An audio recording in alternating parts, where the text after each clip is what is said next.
We're also getting word of the first U.S. casualty in this war. Police there say American journalist Brent Renaud was killed by Russian forces in Irpin.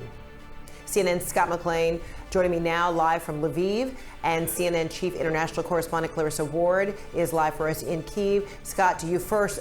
The base is just 11 miles from the border. In fact, instead, I'm going to go to you, Clarissa. We'll try to reestablish our connection with Scott in a moment. But Clarissa, what more are you learning from where you are? And I do want to ask you about the area of Irpin, where the American journalist was killed. That was an area where we saw you showing us refugees who were crowding under the bridge, finding escape.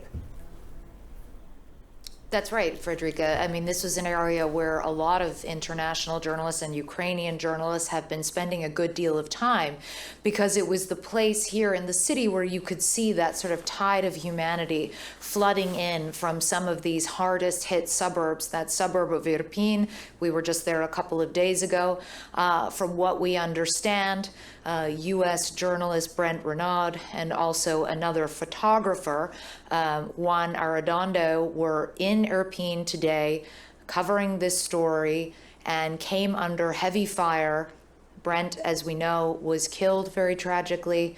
Juan appears to be okay. He's in the hospital getting treated for some kind of a gunshot injury. All of this underscoring the tremendous danger of covering this story, but more importantly, I think, underscoring the fact that Ukrainian civilians are constantly facing multiple types of targeting. I want to bring in one of Brent's friends, his longtime friend, Christoph Putzel. I believe we have you on Skype, Christoph.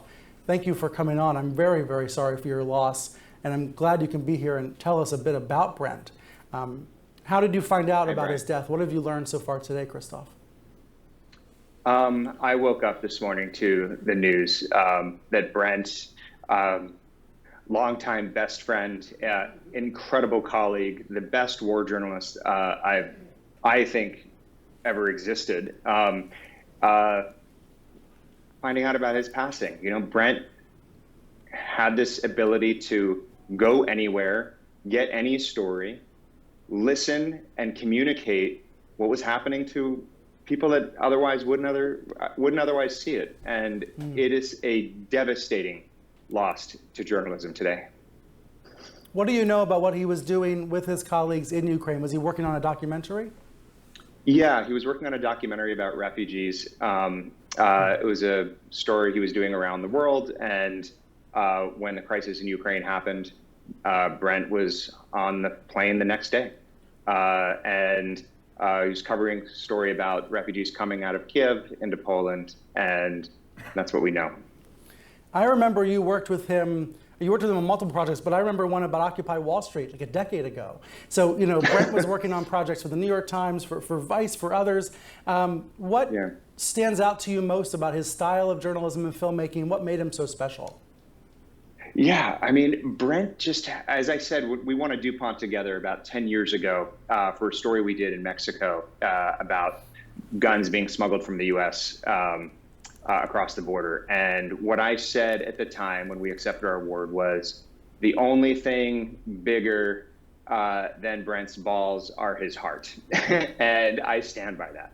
That's what kind of journalist he was. He could get into any location. He had this ability just to blend in wherever he was, you know, where I would be stopped at the border, like Brent could just walk through because Brent could just blend in. And then he had this ability for people to trust him. He could draw anybody out. You know, the stories he did, he went from, he was in Iraq in the early days, did an incredible story for Discovery Times called Off to War.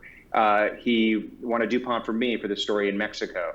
He did, we did, things like Occupy Wall Street, where we were camping there while editing that piece at night, running back to the office.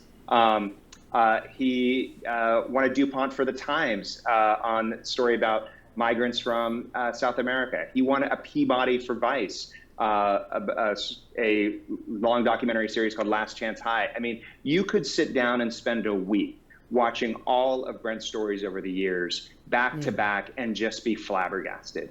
The career that he had, his ability to reach people, his ability to capture the humanity behind people's suffering is something I've never seen before, and I was just honored to work with him as long as I did. 이제 연말 행사 때 1년 동안의 동영상